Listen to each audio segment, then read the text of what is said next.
ઉડતું ગુજરાત અને જેવી રીતે ઉડતું પંજાબ ફેમસ થયો હતો અને પંજાબની બરબાદી થઈ હતી, એવી જ રીતે ગુજરાતની બરબાદી છેલ્લા લાંબા સમયથી થઈ રહી છે. ગુજરાતના ગૃહમંત્રી મોટા ઉપાડે જાહેરાતો કરે છે, કોઈ ચમરબંધીને છોડવામાં નહીં આવે. પણ જેવી રીતે જિગ્નેશ મેવાણી અને કોંગ્રેસે લડાઈ લડી છે નશા વિરુદ્ધની, અને આ નશા વિરુદ્ધની લડાઈ આખા ગુજરાતમાં ચાલતી રહી છે, પરંતુ એમાં કચ્છ બાકાત રહી ગયો હતો.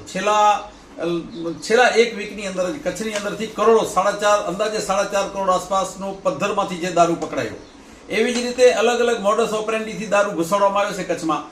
કચ્છમાં આવીને પકડાય, રાજસ્થાન કે મધ્યપ્રદેશ કે મહારાષ્ટ્રમાંથી આવનારો દારૂ કચ્છના છેવાડા સુધી પહોંચી આવે, કટિંગ થતો હોય, એનું વિતરણ થતો હોય, આ ટાઈમે પકડવામાં આવે છે. એવી જ રીતે અહીંયા વોંધમાંથી જે 1.5 કરોડનો વિદેશી દારૂ પકડાયો.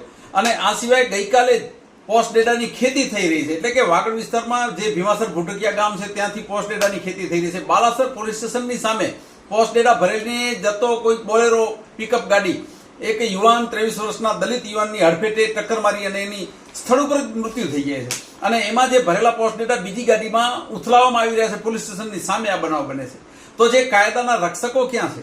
આપણે મોટી મોટી વાતો થતી હોય એને બદલે ગ્રાઉન્ડ લેવલ ઉપર જે આજનો યુવાન ગુજરાત અને કચ્છનો, તેમાંય કચ્છ માલિકો, કચ્છ એવો મોટો સેન્ટર છે કે જ્યાં અનેક પરપ્રાંતિયો, અનેક અલગ દેશના જુદા જુદા વિસ્તારોમાંથી આવીને વસેલા છે.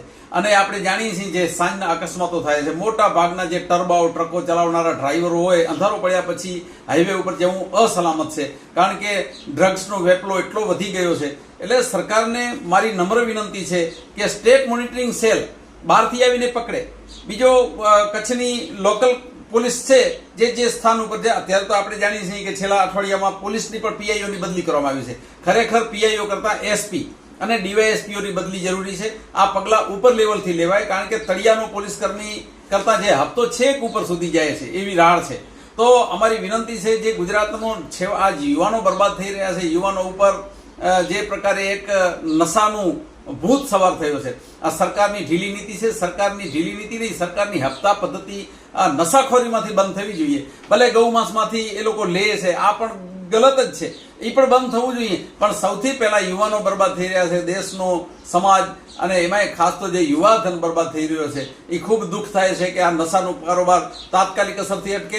બહારની ટીમો ક્યાં સુધી વારંવાર આવીને પકડશે? એટલે લોકલ પોલીસ આ બાબતે સતર્ક બની અને દેશી દારૂના હાટડા, જે રીતે દારૂ નથી, હવે દેશી દારૂમાં પણ ડ્રગ્સ જ વેચાઈ રહ્યો છે. એટલે આ બાબતે તાત્કાલિક અસરથી પોલીસ પગલાં ભરે અને સરકાર પણ જાગૃત થાય, અથવા પ્રજા પણ જાગૃત બનશે, તો પણ સમાજને ફાયદો થશે.